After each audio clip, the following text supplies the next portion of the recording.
Director Kartik પટેલનું વધુ એક કૌભાંડ સામે આવ્યું છે। કરોડોની જમીન કૌભાંડનો વધુ એક કાળો ચિઠ્ઠો સામે આવી ગયો છે।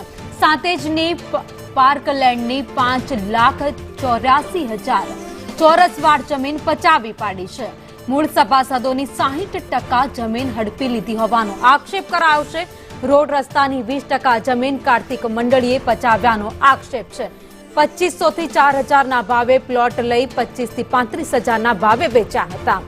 ધી ન્યૂ પાર્કલેન્ડ સોસાયટીના જૂના સભ્યોને કાર્તિકે ડરાવ્યા પણ હતા।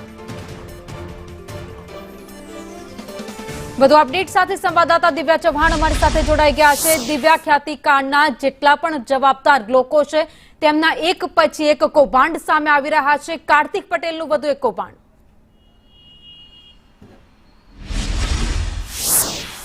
ભાવિની ખ્યાતિ હોસ્પિટલના કાળી કરતૂતો બાદ એક જેમ દિવસો વીતે છે તેમ તેના કાળા કારસ્તાન સામે આવ્યા છે। જ્યારે આ જ પ્રકારે ધી ન્યુલેન્ડ પાર્કની જે તમામ જે જમીન આવેલી હતી તે કૌભાંડ જે તેના જે સભ્યો હતા તેમને પણ ડરાવી ધમકાવીને સસ્તા ભાવે પ્લોટો ખરીદી લીધા છે આ કાર્તિક મંડળીઓએ અને મોંઘા ભાવે વેચી દીધા છે। એટલે રાતોરાત બમણો નફો કમાવવાની લાલસામાં આ પ્રકારના લોકોને ડરાવી ધમકાવીને જમીન પચાવી પાડવાની આ ફરી એક વધુ કારસ્તાન છે તે સામે આવ્યું છે। લાખો અને કરોડોની રાતોરાત આવક ભેગી કરવાના આરસામાં લોકોના જીવ સાથે તો ચેડા કર્યા, પરંતુ લોકોને હવે ડરાવી ધમકાવીને જમીન પચાવી પાડવાનું કારસ્તાન પણ સામે આવ્યું છે। તેમ છતાં આ એક બાદ એક કારસ્તાન સામે આવી રહ્યા છે। કાર્તિક પટેલ હજી ધરપકડથી બહાર છે।